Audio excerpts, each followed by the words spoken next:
treat and prevent pimples from coming back.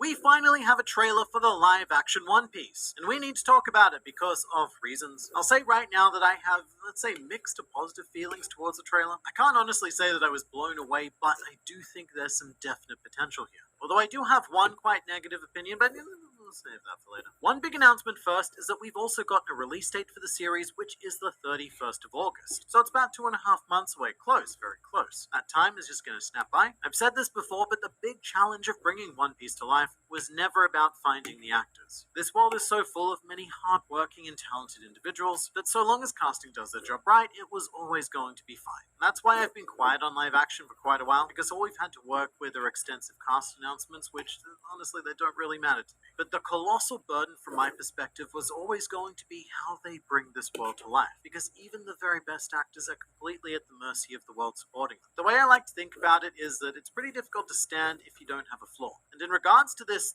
flaw world, I have to say I like what I see so far. I don't know if this will stay consistent across the episodes, but right now there's a big emphasis on scenes taking place during sunrise or sunset, which bathes the world in this lovely golden light, which I think is the perfect tone for East Blue. And of course it's a direct reference to the source material, with the first arc being Romance Dawn. Plus with Luffy's deep connection to the sun, I think that these shots reflect the character and the atmosphere very, very well. It definitely feels like the beginning of an epic adventure. Sort of like how Lord of the Rings starts in the Shire with its very soft, inviting atmosphere before launching on into insanity. But the amber color palette also makes me feel very nostalgic as a longtime fan. This project makes me feel nostalgic even though I haven't seen it, which I think is an accomplishment. For a project I haven't seen yet, to make me go back and look fondly on my first experience of East Blue is pretty powerful. But also the golden light also really gives it a sense of being hyper-stylized, which is what the One Piece world really needs. Now that we've seen the actors in costume, it's going to be absurdly important for the world to support them. The more they're shot in plain, realistic lighting conditions, the more they're just going to look like people cosplaying. Like, you have a man dressed as a literal clown, so the world, again, it needs to support that. And speaking of literal clown, Buggy,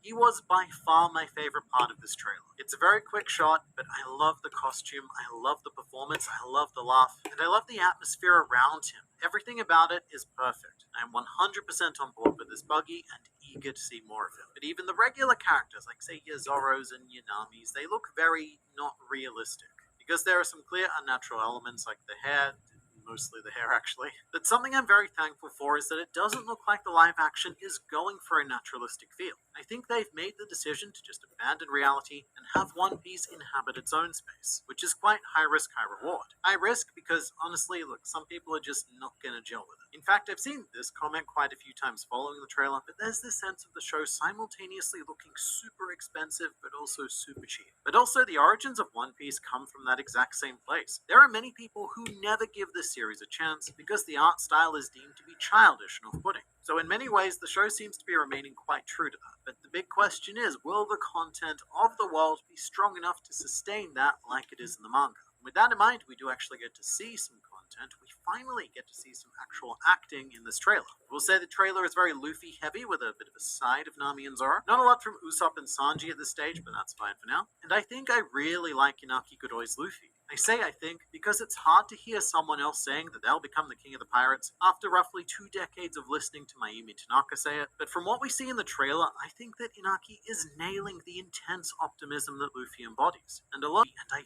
feel that adventure lust, which is great. I also like the initial Luffy-Zoro dynamic. Makenyu Zoro seems to be portrayed as a bit of a foil to Luffy, quite a serious, no-nonsense character, and I do hope that does get broken down throughout the season, because one of my favorite dynamics in the series is Luffy and Zoro. They're often so similar to the point where they practically share the same brain cell. So the trailer also has some banter between Luffy, Zoro, and Nami, which I have to say is another source of mixed feelings for me. The dialogue doesn't feel very natural to One Piece, at least to me. It was quite jarring to hear Luffy say, what was his line? I'm sensing a little bit of tension amongst the crew. I'm not sure what it is about it. It just doesn't feel like Luffy. I think maybe it might be a bit too wordy. Luffy is generally a lot more simplistic and streamlined, or maybe even a bit too clever for Luffy. But also the thing to consider is that maybe it's right for this Luffy, and it'll feel more natural in the greater context of the show. Because we do have to let the live action be its own thing. If it's just going to be a clone of One Piece in everything, costume set, dialogue, then there's absolutely no point in doing it. Although the banter section does feel a bit Marvelish, I would say. Like, I could see you substituting Luffy's Aranami for, say, Iron Man, Thor, and Black Widow, or really any combination of heroes, because the Marvel comedy style can be recycled by the mouths of almost any character. I should say that's not necessarily a bad thing for One Piece, and realistically this project was always going to differ quite radically because it's being catered to an English-speaking audience. So dialogue like that might make this world and these characters more accessible. Two big character revelations we do have is that Usopp will not have his long nose, and Sanji will not have his curly eyebrows, both of which I think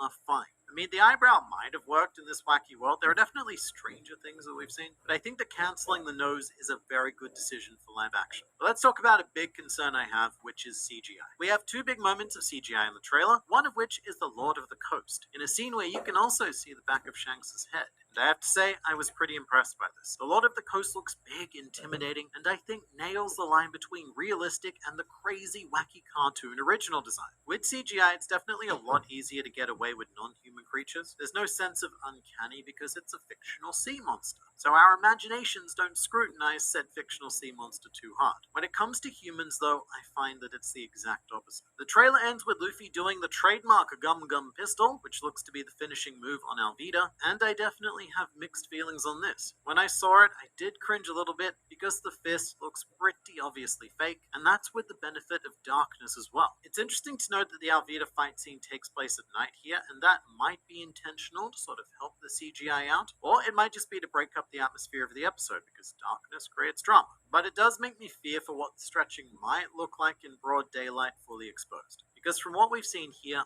I'm not convinced that the effects are going to be where we might need them to be for One Piece to work. And this is just Luffy. We've seen absolutely nothing of other fruit users yet. Although, to be fair, there's not that many in East Blue. You got Luffy, Buggy, Alvida in Logtown, and Smoker. Yeah, it's Smoker, that'll be a big one. However, alternate take, the weird janky CGI may not matter. Depending on the tone of the series, the idea of unreal